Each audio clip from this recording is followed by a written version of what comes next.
Video में हम पढ़ेंगे एक क्लास 9th फिजिक्स भौतिक विज्ञान बेस्ड ऑन एनसीईआरटी बुक आंकिक प्रश्न अध्याय 1 गति मोशन।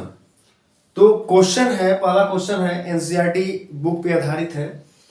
तो एक व्यक्ति एक सीधी सड़क पर ए से बी तक 300 मीटर जाता है, पुनः बी से सी की ओर 60 मीटर चलकर बिंदु सी पर पहुंचता है। व्यक्ति द्वारा तय की गई कुल दूरी तथा उसका विस्थापन ज्ञात कीजिए। चूंकि हम जानते हैं कि विस्थापन एक सदिश राशि है और दूरी एक अदिश राशि है, तो इसके रिस्पेक्ट में हम इस पे काम करेंगे। तो आइए क्वेश्चन जैसे कहा है उस तरीके से हम फिगर बनाते हैं, फिर उसके बाद उसको हम सॉल्व करते हैं। तो प्रश्न ने कहा है कि एक व्यक्ति एक सीधी सड़क पर, अगर हम सीधी सड़क बनाएं तो सीधी सड़क हमारा क्या हो गया, सीधा हो गया। तो ये हो गया आपका ए और बी सीधी सड़क, यानी सीधा कहा कि सड़क पर ए से बी तक 300 मीटर जाता है, तो 300 मीटर हमने क्या कर लिया, यहाँ पे बना लिया और लिख भी लिया यहाँ पे 300 मीटर। अब इसने क्या कहा कि पुनः बी से सी की ओर 60 मीटर चलकर बिंदु सी पर पहुंचता है। इसका मतलब यह है कि ए से बी तक के बीच में कोई एक ऐसा पॉइंट है जो सी है, वहां वो पहुंच जाता है। मान लेते हैं सी पर यहां पे पहुंच जाता है। तो कितना चलता है, 60 मीटर चलता है, यानी बी से फिर वापस जाता है 60 मीटर। तो बी से हम फिर क्या कर लेते हैं, 60 मीटर हम यहां पे बना लेते हैं। तो 60 मीटर ही हो गया। अब अगर एरो का निशान यहां पे अगर देंगे तो टोटल तो 300 मीटर है, लेकिन अब ये जो दिशा इसका क्या है, बी से सी की ओर क्या हो गया, बदल गया। यानी जाना था इसको इधर, लेकिन जा रहा है किधर, इधर। तो यहीं पे विस्थापन हमारा हो गया। तो टोटल दूरी अगर हम ऐड करेंगे तो विस्थापन के लिए हम क्या कर देंगे, माइनस कर देंगे। जैसे तो पहले तो हम टोटल दूरी निकाल लेते हैं, तो कुल दूरी हो गया, लिखेंगे व्यक्ति द्वारा चली गई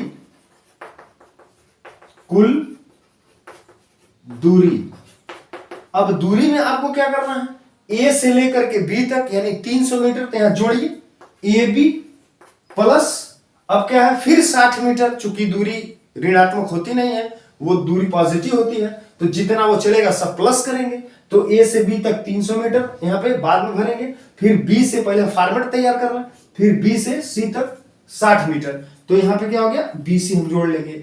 अब क्या होगा कि ए बी की वैल्यू कितना है, 300 मीटर, यानी टोटल 300 मीटर। तो 300 मीटर हमने लिख लिया, प्लस किया, प्लस क्या है 60 मीटर। तो यहां पे हम क्या कर देंगे, 60 मीटर जोड़ देंगे, तो हो जाएगा 360 मीटर। ये हो गया चली गई दूरी। अगर विस्थापन की बात करें तो यही बात क्या हो जाएगा, दिशा के साथ निगेटिव हो जाएगा।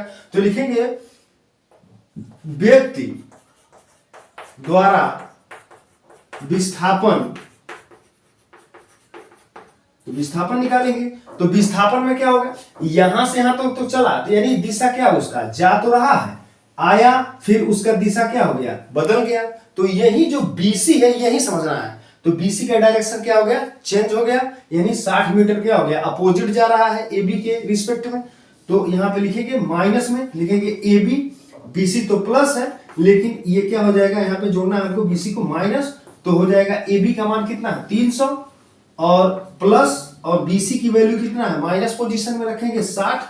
तो ये हो जाएगा आपका प्लस माइनस मिल करके क्या, माइनस, यानी 300 में से 60 घटा देंगे तो 240 मीटर उसका क्या हो जाएगा, विस्थापन हो जाएगा। तो एक आंसर आपका ये हो जाएगा और एक आंसर आपका इसमें ये हो जाएगा। अगला क्वेश्चन है हमारा दूसरा। एक महिला को अपने घर से ऑफिस पहुंचने में 30 मिनट लगते हैं तथा ऑफिस की घर से दूरी 5 किलोमीटर है। महिला की औसत चाल ज्ञात कीजिए।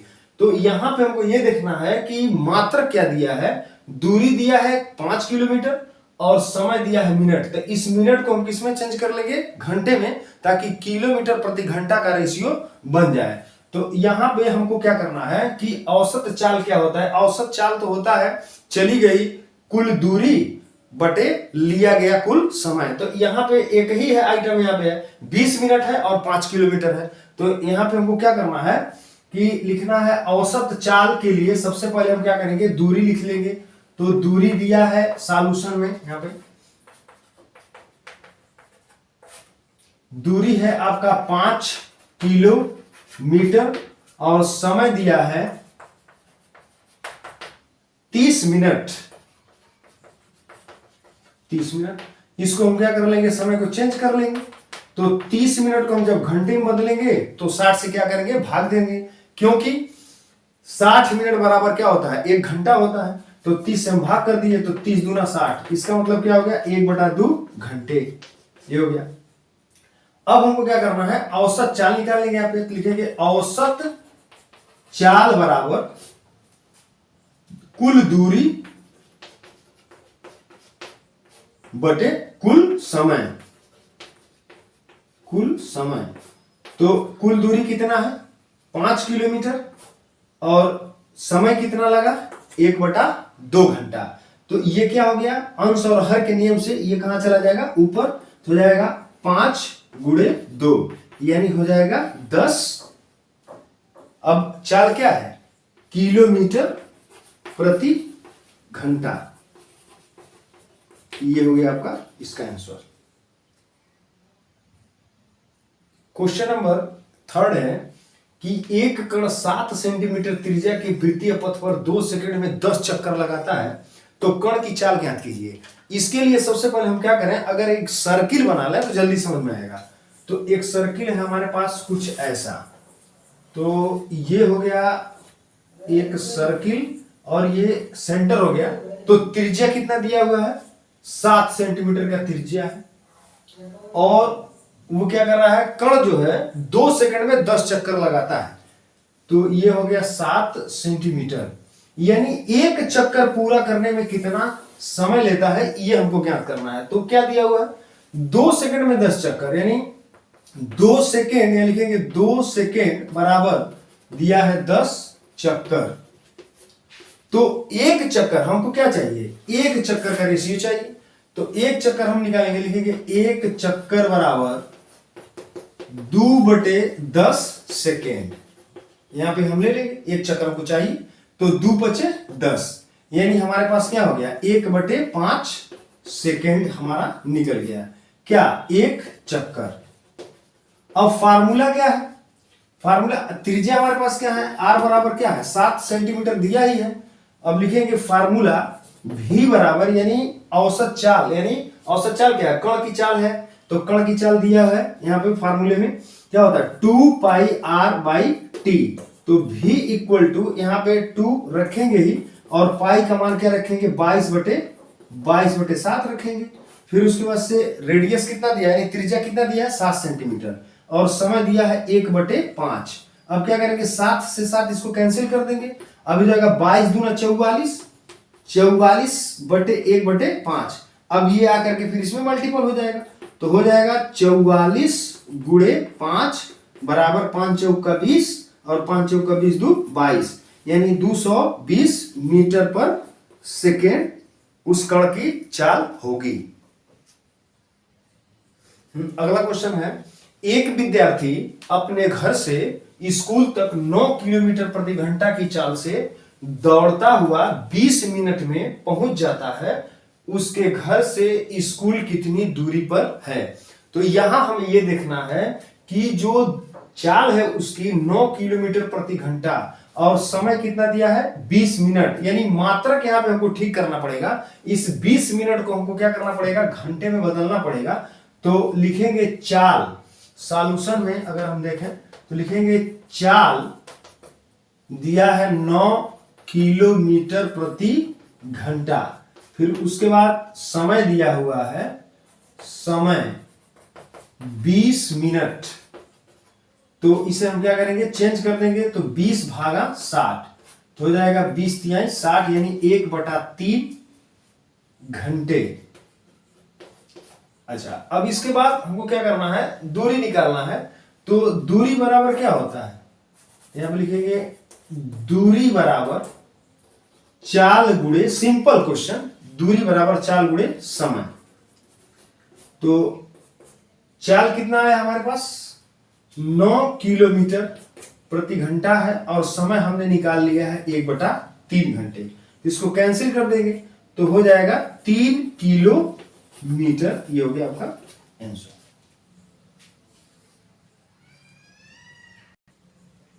अगला क्वेश्चन हमारा है 5। कोई कार 30 किलोमीटर की दूरी 30 किलोमीटर प्रति घंटा की एक समान चाल से चलती है तथा अगले 30 किलोमीटर की दूरी 60 किलोमीटर प्रति घंटा की एक समान चाल से चलती है। कार की औसत चाल ज्ञात कीजिए। तो कार की औसत चाल हमें निकालने के लिए फार्मूला हमें अप्लाई अगर हम करें तो हमको क्या लिखना पड़ेगा कि औसत चाल बराबर, यहां पे हम सॉल्यूशन में रखें तो हो जाएगा औसत चाल बराबर कुल दूरी बटे कुल समय। तो यहां पे हम क्या देख रहे हैं कि दूरी तो दे दिया है 30 किलोमीटर की दूरी 30 किलोमीटर प्रति घंटा की चाल से चला, लेकिन यहां पे समय हमको नहीं मिला। तो समय यहां पे पहले कंडीशन से हम समय निकालेंगे। तो यहां पे हम लिखेंगे प्रथम स्थिति में हम जब निकालेंगे तो दूरी दिया हुआ है, इसको हम मान लेते हैं x1 कर लेते हैं, x1 करके लगाएंगे तो जल्दी समझ में आएगा। तो दूरी हमारा क्या हो गया, x1 हो गया हमारे पास क्या 30 किलोमीटर यहाँ पे 30 किलोमीटर। फिर उसके बाद यहाँ पे समय दिया हुआ है, समय कह रहा है चाल दिया हुआ है। तो चाल है हमारे पास यहाँ पे, चाल का हम कोई सिंबल नहीं लेंगे क्योंकि ज्यादा सिंबल रखेंगे तो इसमें मिल जाएगा। तो चाल इक्वल टू दिया है 30 किलोमीटर प्रति घंटा। अब हम क्या करेंगे, यहां से हम समय निकाल लेंगे। तो यहां से समय सीधा निकालेंगे तो समय कितना लगा, तो समय को हम मान लेते हैं t1। तो समय बराबर क्या होगा, दूरी बटे क्या होगा चाल। तो यहां पे फार्मूले में भर देंगे तो दूरी कितना है 30 किलोमीटर और चाल कितना है 30 किलो प्रति घंटा। तो ये कैंसिल हो जाएगा तो आएगा 1 यानी 1 हावर यानी 1 घंटा, यानी t1 कितना गया 1 घंटा। फिर उसके बाद जो सेकेंड स्थिति है हमारी, लिखेंगे सेकेंड स्थिति में। तो यहां पे फिर क्या रहा है कि अगले 30 किलोमीटर की दूरी 60 किलोमीटर प्रति घंटा की चाल से चलती है। तो फिर उसके बाद यहां पे दूरी फिर हम ले लेते हैं x2 करके। तो 30 किलोमीटर तो ये रहेगा ही रहेगा। फिर उसके बाद हमें क्या करना है, यहाँ पे जो स्पीड दिया हुआ 60 किलोमीटर, तो यहाँ लिखेंगे चाल ले लेते हैं, दिया है 60 किलोमीटर प्रति घंटा। तो यहां से समय निकाल लेंगे तो समय हो जाएगा t2, मान लेते हैं इसको क्योंकि t1 हो चुका है। तो समय बराबर दूरी कितना है, फिर उसी फॉर्म में भर देंगे 30 किलोमीटर और चाल है आपका 60 किलोमीटर। इसको हम क्या करेंगे, कैंसिल कर देंगे तो 1/2 समय है, हो जाएगा घंटे यानी आधा घंटा। अब उसके बाद इसी फार्मूले में हम क्या करेंगे, भर देंगे औसत चाल बराबर कुल दूरी बटे कुल समय। तो आइए रखते हैं, तो यह लिखेंगे औसत चाल बराबर कुल दूरी कहां है हमारे पास, यहां पे जोड़ देंगे यानी x1 प्लस x2 जोड़ देंगे और समय है t1 प्लस t2। अब x1 x2 का मान यहां से देख के भर देंगे। तो x1 की वैल्यू कहां है, यहां पे है 30 किलोमीटर और फिर उसके बाद x2 भी हमारे पास क्या है 30 किलोमीटर और फिर उसके बाद से t1 क्या है 1 घंटा और फिर उसके बाद से फिर समय t2 है 1/2 घंटा। तो सीधा हम अगर रखेंगे तो 30 कितना हो जाएगा 60 हो जाएगा। फिर उसके बाद इसको हम ऐड करेंगे तो 3 कितना होगा 2 हो जाएगा। अब इसको हम काट देंगे सीधा तो हो जाएगा 3 20 हम 60 यानी 3 दूना 6 जीरो उतार देंगे और ये ऊपर चला जाएगा तो हो जाएगा 20 दूना 40 किलोमीटर प्रति घंटा। क्वेश्चन नंबर 6 है हमारा, सरल रेखा में गतिमान वस्तु का चाल समय ग्राफ चित्र में प्रदर्शित है। ज्ञात कीजिए ए और बी के बीच वस्तु का त्वरण, बी व सी के बीच वस्तु का त्वरण और तीसरा है सी और डी के बीच वस्तु का त्वरण। यानी पहले दूसरे और तीसरे में सब में क्या पूछा है, विभिन्न बिंदुओं को लेकर के वो त्वरण ही पूछा है। तो सबसे पहले हम क्या करेंगे, पहले पे अगर ध्यान देंगे, अगर बात करें हम पहले पर, तो ए और बी के बीच वस्तु का त्वरण, तो ग्राफ हमने क्या कर लिया, बना लिया है, चित्र में दिया भी है क्वेश्चन में। तो यहाँ पे है, यहाँ से 20 मीटर प्रति सेकंड की चाल से गाड़ी चला और ये जो पॉइंट है वो 40 पे है, थोड़ा सा ऊपर बन गया होगा, ध्यान दीजिएगा। तो यहाँ पे 40 पे है सीधा। तो हम क्या करेंगे, यहां से 20 और 40 के बीच में जो वेगों का अंतर है वो हम लेंगे। तो उससे पहले फिगर को अच्छे से समझ लेते हैं। ये समय जो है आपका एक्स एक्सिस के पॉजिटिव पॉइंट पे दिखाया गया है, और जो चाल है वो वाई अक्ष के पॉजिटिव पॉइंट पे दिखाया गया है। विभिन्न विभिन्न बिंदुओं पे हमें क्या करना है, वस्तु का त्वरण निकालना है।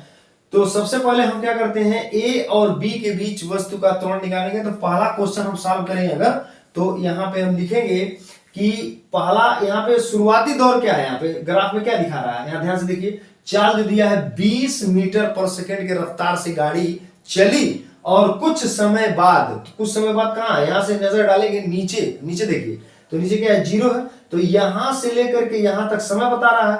तो 0 से तीसरे सेकंड के अंतराल में गाड़ी का जो वेग है वो 40 मीटर पर सेकंड हो चुका है।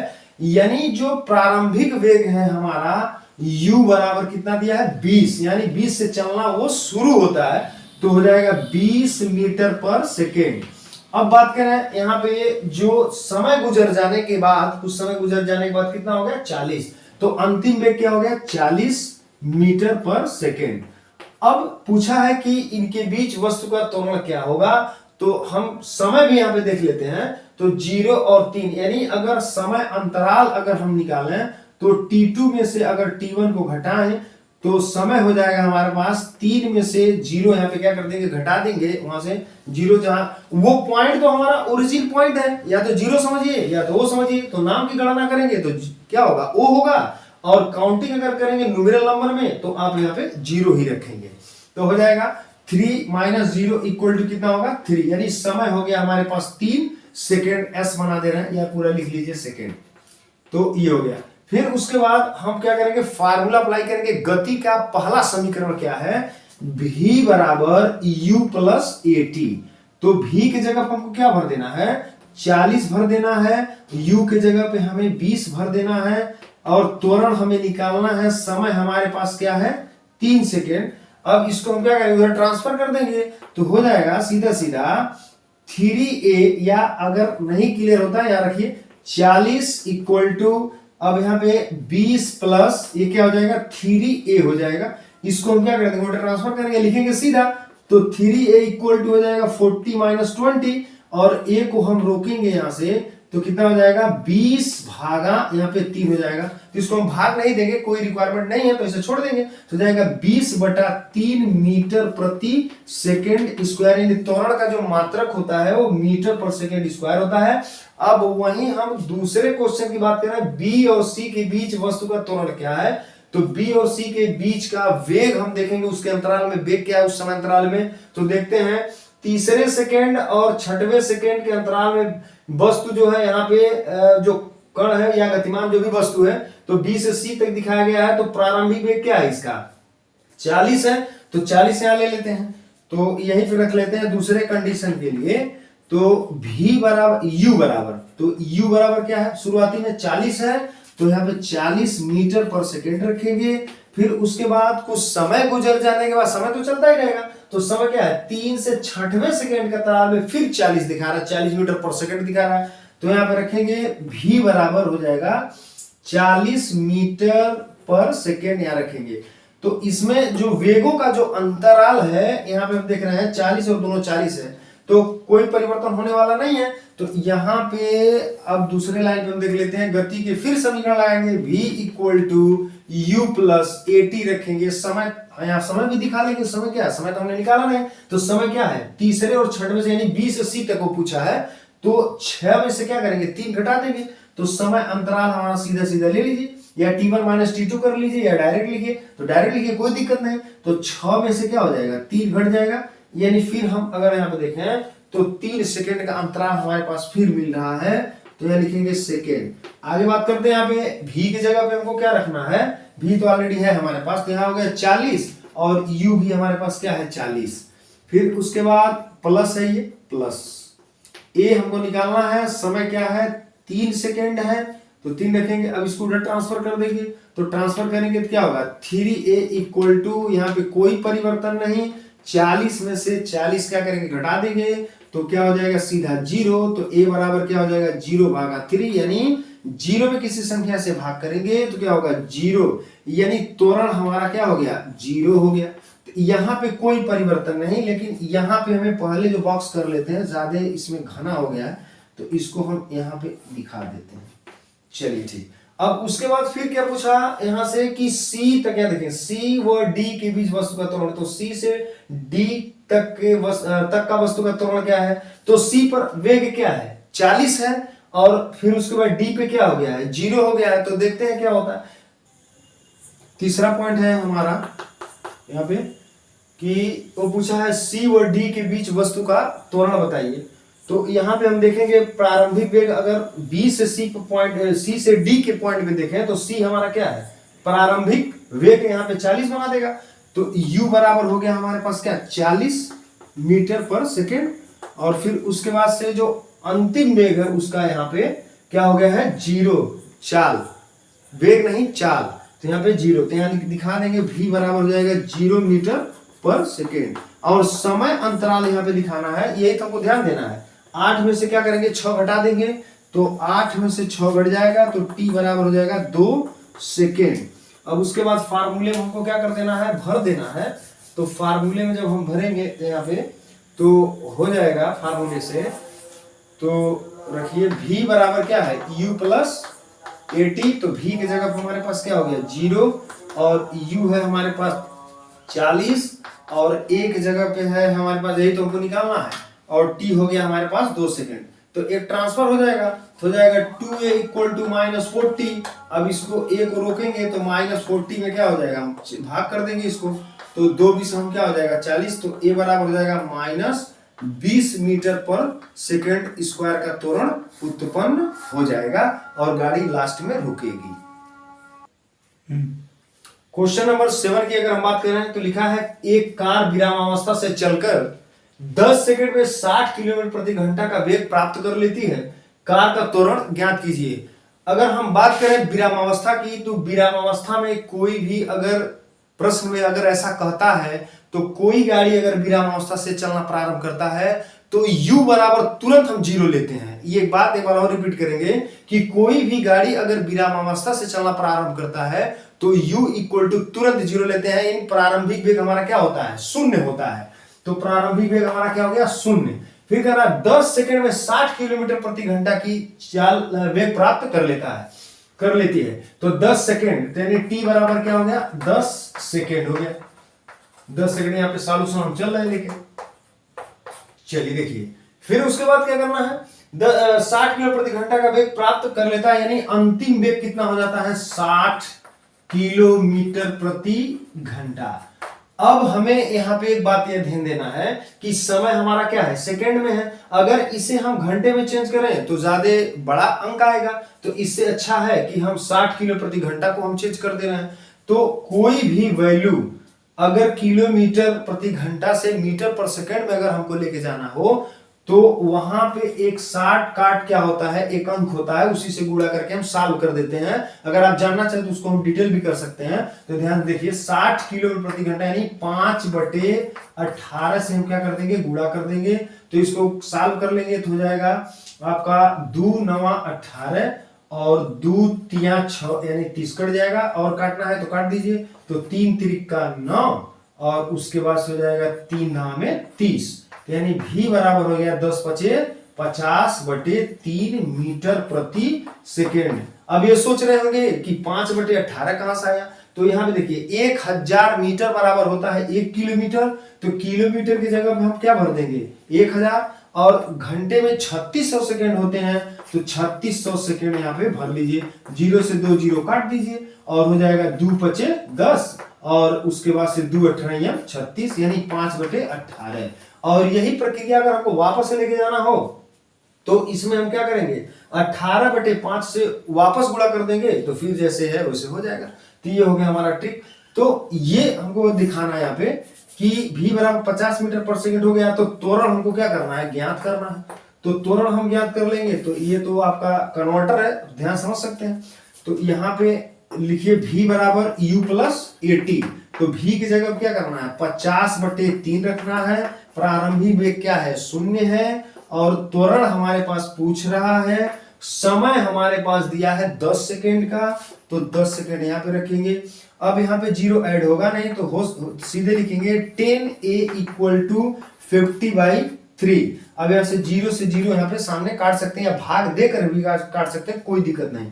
अब यहाँ से a बराबर हो जाएगा आपका 5/3 मीटर प्रति सेकेंड स्क्वायर। ये हो गया आपका रिक्वायर्ड आंसर। अगर आप भाग देना चाहते हैं दे सकते हैं, पूरा कटेगा नहीं तो ये छोड़ देंगे। ये हो गया आपका आंसर। क्वेश्चन नंबर 8 है, 10 सेकंड में एक कार का वेग 36 किलोमीटर प्रति घंटा से 72 किलोमीटर प्रति घंटा हो जाता है। कार का त्वरण ज्ञात कीजिए। तो फिर यहाँ पे हम देखेंगे समय क्या है। सॉल्यूशन अगर हम यहाँ पे लें तो सॉल्यूशन में रखें हम, तो t बराबर कितना है, 10 सेकेंड। फिर उसके बाद कार का वेग यानी प्रारंभिक वेग क्या दिया है, 36 किलोमीटर। यानी कुछ समय के बाद की अगर बात करें तो वह समझना चाहिए कि जो लास्ट वाला हमारा जो क्या स्पीड है या जो चाल है वो क्या है, हमारा अंतिम वेग कहलाएगा। तो t बराबर 10 सेकेंड, u बराबर यहाँ पे दिया है 36 किलोमीटर प्रति घंटा। इसको भी हम क्या करेंगे, 5/18 से गुणा करके ठीक कर लेंगे। तो u थोड़ा सा ठीक से बना, u बराबर हो जाएगा 36 भागा, यहाँ पे 36 भागा नहीं 5/18, तो 18 दूना 36, यानी सीधा सीधा बात करें तो 5 दूना हो जाएगा 18 दूना 36, 5 दूना 10 मीटर प्रति सेकेंड। ही हो गया। अंतिम वेग दिया हुआ है 72 किलोमीटर, तो लिखेंगे 72 किलोमीटर प्रति घंटा। तो इसको भी हम चेंज कर लेंगे, तो v बराबर हो जाएगा 72 गुणे 5/18, 18 चौक 72 हो जाएगा, 5 चौक का 20 मीटर प्रति सेकेंड। अब हम क्या करेंगे, फार्मूला अप्लाई कर देंगे। तो v गति का प्रथम समीकरण, गति का प्रथम समीकरण हम क्यों लगाएंगे, क्योंकि हम देख रहे हैं समय दिया है, प्रारंभिक वेग दिया है, अंतिम वेग दिया है, त्वरण पूछ रहा है, तो त्वरण को यहाँ पे हम क्वेश्चन मार्क बना लेते हैं। तो v बराबर u + 80, तो v की जगह पे भर देना हमको 20 और u की जगह पे भर देना है 10। त्वरण पूछ रहा है, समय हमारा कितना दिया 10 सेकेंड, तो 10 सेकेंड यहाँ भरेंगे और इसका मल्टीपल घटा लेंगे, तो सीधे लिखेंगे 10a, यानी इसका मल्टीपल करके हमने रख लिया और 10 को सीधे हमने 20 में घटता हुआ दिखा दिया। तो ये हो गया 20 - 10, तो 10a बराबर हो जाएगा 20 में से 10 गया 10। अब इसको हम a को क्या करेंगे, काट देंगे, 10 भागा 10, तो 10 में एक बार कैंसिल हो जाएगा, तो a = आएगा 1 मीटर प्रति सेकेंड स्क्वायर। ये हो गया आपका आंसर। अगला क्वेश्चन है 9 नंबर, एक गोली 90 मीटर प्रति सेकेंड के वेग से लक्ष्य से टकराकर 0.3 सेकंड में रुक जाती है। गोली का मंदन ज्ञात कीजिए। मंदन क्या होता है, जब भी कभी अंतिम वेग और प्रारंभिक वेग का अंतर अगर माइनस आता है तो वहां पे मंदन होता है, यानी ए का मान क्या आता है, निगेटिव आता है, ऋण चिन्ह के साथ आता है, तो वो मंदन होता है। यानी लगातार अगर हम कहें कि वेग निरंतर अगर घट रहा हो तो वो मंदन कहलाता है। तो हम क्या करेंगे, यहाँ पे देखेंगे, एक गोली 90 मीटर प्रति सेकंड वेग से लक्ष्य से टकराकर, यानी उसका स्पीड प्रारंभिक वेग क्या था, 90 मीटर प्रति सेकंड था। यानी सॉल्यूशन हम लेकर के चल रहे हैं इसका। तो वेग लक्ष्य से टकराकर, वेग से लक्ष्य से टकराकर 0.3 सेकंड, इस समय कितना लिया, t = 0.3 सेकंड लिया। फिर उसके बाद रुक जाती है, यानी अंतिम वेग क्या हो जाता है, उसका 0 हो जाता है। तो जब किसी वस्तु या गोली चाहे कोई भी गतिमान वस्तु हो, जब रुकेगा तो उसका अंतिम वेग क्या होगा, 0 होगा। तो रुक जाती है, गोली का मंदन ज्ञात कीजिए, यानी a = क्वेश्चन मार्क, यानी ए का मान क्या आना चाहिए, ऋण में आना चाहिए, यानी माइनस में आना चाहिए, तभी वो मंदन कहलाएगा। तो यहाँ पे हम फार्मूला भरेंगे, कोई समय दिया है, तो यहाँ पे v = u + 80, गति का हम प्रथम समीकरण ही लगाएंगे क्योंकि सारा वैल्यू गति समीकरण के लिए ही है। तो v = 0, u की जगह पे हम भरेंगे 90 प्लस a और t है हमारे पास 0.3। अब क्या करेंगे, यहाँ पे 0.90 दिखा लीजिए, a इंटू यहाँ पे सीधा सीधा लिखिए 0.3a। अब इसको हम क्या करेंगे, ट्रांसफर कर देंगे, तो ट्रांसफर करेंगे तो जाएगा 0.3a इक्वल टू 90, यानी माइनस हो गया, उधर जाके क्या हो गया, माइनस हो गया। यहीं पे ध्यान देना है। तो ये क्या हो गया, ट्रांसफर माइनस, फिर उसके बाद से a को हम रोकेंगे तो -90 में 0.3 का क्या कर देंगे, भाग कर देंगे।